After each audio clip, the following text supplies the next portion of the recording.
Bien, bonjour à toutes et toutes. Je suis très heureux comme directeur du programme Territoire Zéro Exclusion Énergétique de vous accueillir ce matin sur notre stand à Batimat, simplement pour évoquer un point avec vous, mesdames, messieurs les artisans du bâtiment, qui est la sensibilisation à votre action dans le cadre des accompagnements que nous prodiguons avec des propriétaires occupants, 3000 dans toute la France, qui habitent 15 territoires, mais aussi 1000 qui habitent partout ailleurs sur le territoire national. Donc en fait, nous envisageons 3000 chantiers à ce jour avec des ménages en précarité. Afin de vous expliquer, de vous sensibiliser à cette question de la précarité, nous allons organiser, et c'est d'ailleurs déjà parti dans le Grand Paris Grand Est, et Florence Presson vous en parlera, nous allons vous proposer une journée de sensibilisation à ce qu'est cette précarité énergétique dont tout le monde parle. Mais au-delà de ça, au-delà de cette question de précarité énergétique, on vous expliquera aussi pourquoi vous avez tout intérêt à entrer dans ce chantier du siècle, dont les financements sont garantis, puisque vous avez sur les territoires des personnes qui accompagnent ces ménages en situation de précarité. Et puis, on ne vous fera pas déplacer pour rien, mais ça, Florence Presson vous en parlera plus précisément pour émettre des devis, puisque c'est simplement en équipe de 2 ou 3 artisans que nous vous solliciterons pour des devis. Et puis, si vous n'êtes pas pris sur le premier chantier, vous le serez sur le second ou sur le troisième. Pour travailler à la mise en œuvre de ce programme, nous avons travaillé avec les Compagnons du Devoir, dont je ne ferai pas la promotion ici, puisque toutes et tous vous les connaissez. Et Vincent Lortilloire va vous présenter concrètement, de manière succincte, le tronc commun que nous proposons de mettre en place dans tout le territoire national. Voilà pour ce premier tour de table, si je puis dire, et je passe la parole à Vincent. Merci Vincent. Bonjour à toutes et tous. Je suis Lortilloire Vincent, coordinateur de projet au sein des Compagnons du Devoir. Pour vous présenter en 2 minutes l'association, cet asso a été créé en 1941 et son objet est de permettre tout à chacun et à chacune de s'accomplir dans et par son métier, dans un esprit d'ouverture et de partage.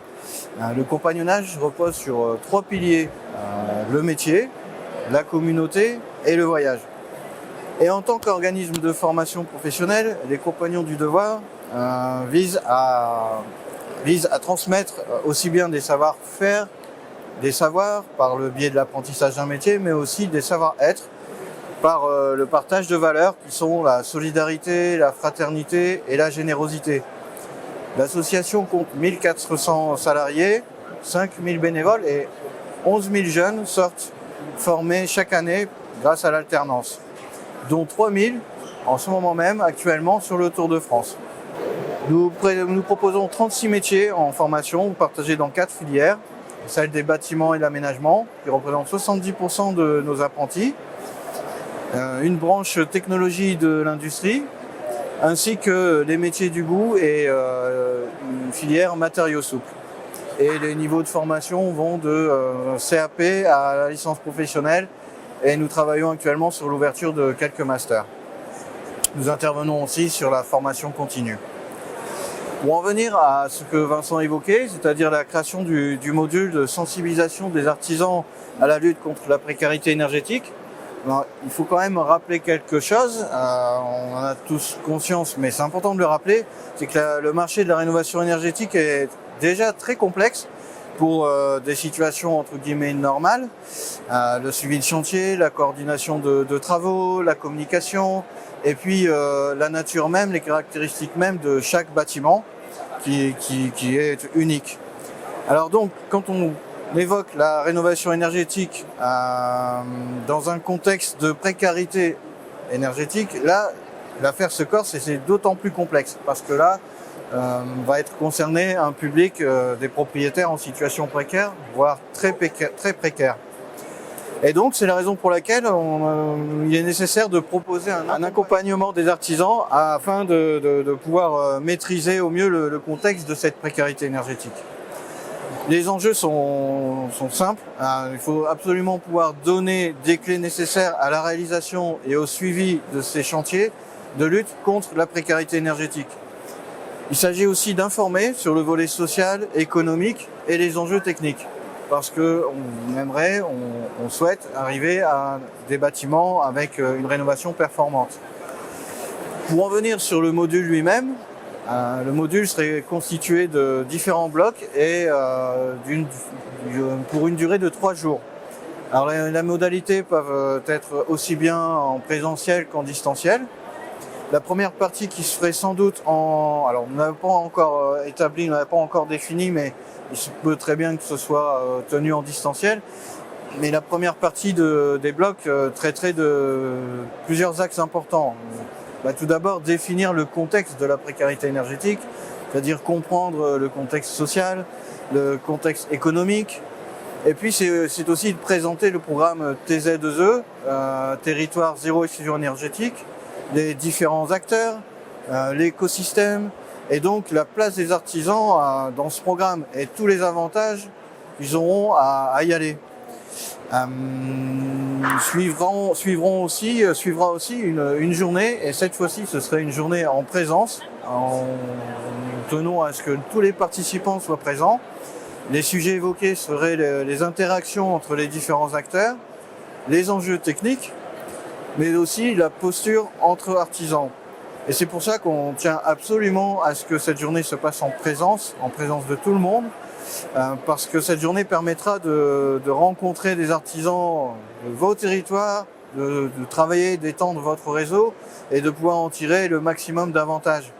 Cette journée vous permettra aussi de favoriser les notions d'intermétier, de discuter des interactions, parce que vous serez des artisans issus de différents métiers, et cette journée-là va favoriser les échanges et ce sera dans l'intérêt de la performance énergétique. Ce sera aussi l'occasion d'évoquer comment travailler en équipe, et bien sûr ça va créer des opportunités de partenariat. Et une dernière chose sur cette journée, elle permettra aussi d'identifier les mécanismes de financement et les opportunités commerciales, c'est-à-dire qu'on puisse vous donner des données précises et que vous saisissiez bien l'opportunité d'y aller. Et puis encore une chose, tous les artisans sont les bienvenus, qu'ils soient RGE ou non RGE. Ensuite, nous traiterons de quelques blocs qui pourraient se faire en distanciel. Et ces blocs traiteraient de la présentation et de l'interprétation des diagnostics. Là, en fait, ce sont des outils de lecture, d'analyse sur des grilles de dégradation et d'insalubrité. Et aussi un petit bloc sur les spécificités de l'ARA, l'auto-réhabilitation accompagnée, qui vous permettra aussi d'avoir les variantes en termes de rénovation énergétique. Et enfin, ce module, au terme de ce module, troisième journée, et bien là, on voudrait favoriser les retours d'expérience, vous expliquer qu'il y aura une mise à disposition d'une base de données et la possibilité de poser vos questions, de répondre à vos attentes pour des problématiques administratives, des problématiques techniques, parce qu'on sait que vous avez besoin de pouvoir économiser du temps et vous consacrer pleinement au chantier. Et vous aurez donc accès à des supports grâce à des référents ou à des pairs qui viendront vous assister dans la démarche. Voilà pour la présentation de ce module. Je passe la main à Florence. Bonjour à toutes et tous. Donc effectivement, je suis Florence Presson, je suis coordinatrice sur le territoire Grand Paris Grand Est et j'interviens pour territoire zéro exclusion énergétique. Bien évidemment, à partir du moment où nous mettons en place un accompagnement vraiment renforcé auprès des ménages, où nous les prenons par la main, nous les accompagnons sur la partie administrative, financière, sur la partie audit, et là justement on les rassure aussi sur la qualité de l'audit qui est réalisé. Ça ne peut fonctionner qu'à la condition que nous ayons des équipes d'artisans qui sont prêts à venir rencontrer les ménages, réaliser des devis et puis ensuite réaliser les travaux. Seulement, des artisans qui viennent faire des devis, ça ne suffit pas. En indiquant cela, ça ne répond pas à l'ambition du programme Territoire Zéro Exclusion Énergétique. Ce qui est important pour nous, c'est qu'effectivement, la facture pour les ménages tombe à 3 fois, 4 fois moins que la facture actuelle. Passer de 3 500 à 800, 600 euros, c'est vraiment l'objectif de ce programme Territoire Zéro Exclusion Énergétique.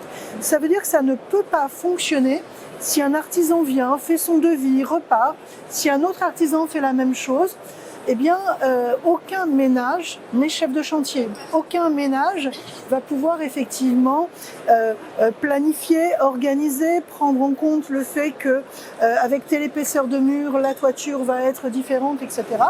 Et donc pour nous, il nous a semblé totalement important, primordial, eh bien, de constituer des équipes d'artisans.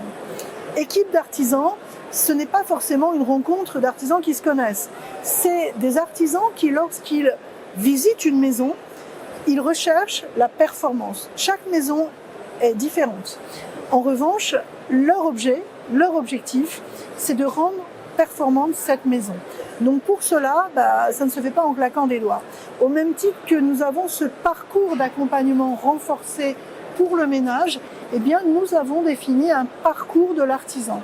Ce parcours de l'artisan, tout d'abord, le premier point d'entrée, et vous le savez, aujourd'hui en France, pour que les ménages puissent bénéficier des aides de l'État, ils doivent être RGE.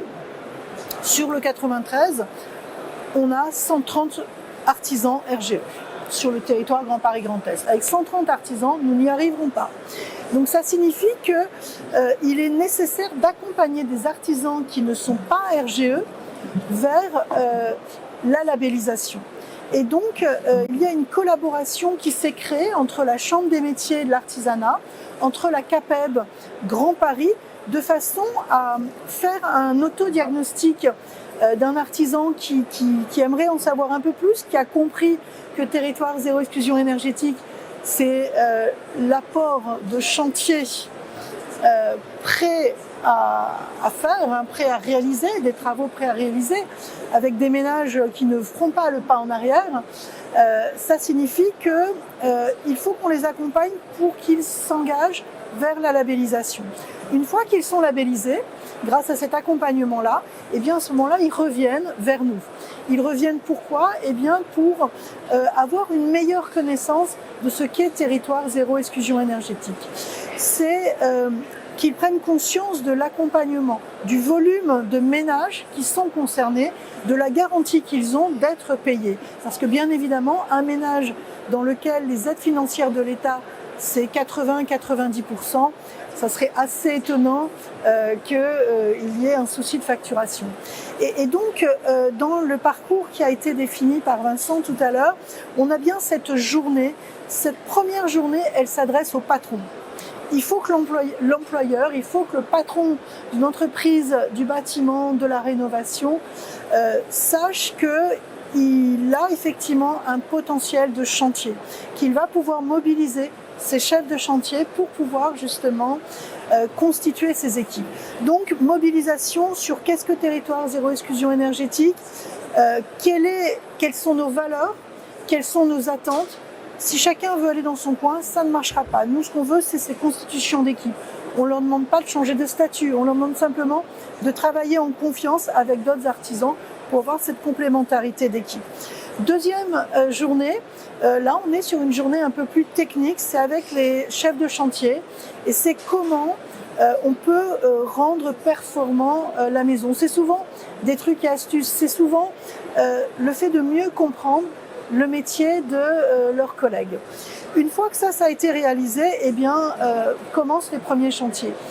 Commencent les premiers chantiers parce qu'aujourd'hui, nous avons un certain nombre de ménages où les dossiers sont déposés à l'ANA. Les audits ont été réalisés. À partir du moment où l'ANA a dit « Ok, c'est bon, on y va », eh bien, il faut pouvoir mettre en place des chantiers.